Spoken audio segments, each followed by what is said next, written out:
अस्सलाम वालेकुम, मैं हूँ हुरैन फातिमा और आप देख रहे हैं हिमायती न्यूज HD चैनल। नजर डालते हैं आज की अहम खबरों पर। कोरंगी पुलिस की रिवायती ईदी मुहिम का आगाज।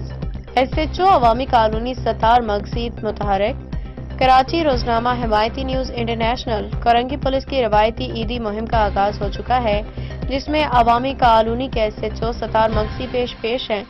ज़राए के मुताबिक इस साल ईदी वसूली मुहिम की तमाम तर जिम्मेदारी खुद SHO सत्तार मकसी ने संभाल ली है।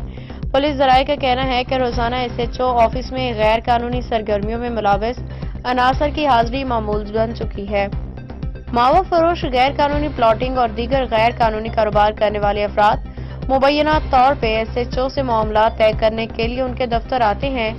बाजारों, पथारों और दीगर कारोबार मराकज पर भी पुलिस की जानिब से ईदी के नाम पे रकम तलब करने की शिकायत मौसूल हो रही हैं। कानूनी माहिरीन के मुताबिक पाकिस्तान पेनल कोड के तहत अगर कोई सरकारी अहलकार रिश्वत लेता है या गैर कानूनी तरीके से माली फवायद हासिल करता है तो इसके खिलाफ सख्त कानूनी कार्रवाई अमल में लाई जा सकती है।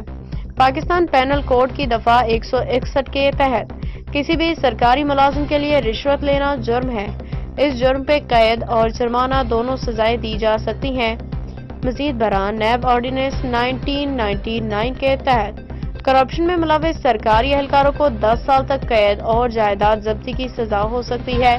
शहरियों का कहना है कि कानून नाफिज करने वाले इदारों को इन सरगर्मियों पर सख्त एक्शन लेना चाहिए ताकि गैर कानूनी कारोबार को रोका जा सके। अवाम को पुलिस के दबाव से निजात मिले। रोजनामा हिमायती न्यूज इंटरनेशनल। मजीद अपडेट्स के लिए देखते रहें हिमायती न्यूज HD चैनल।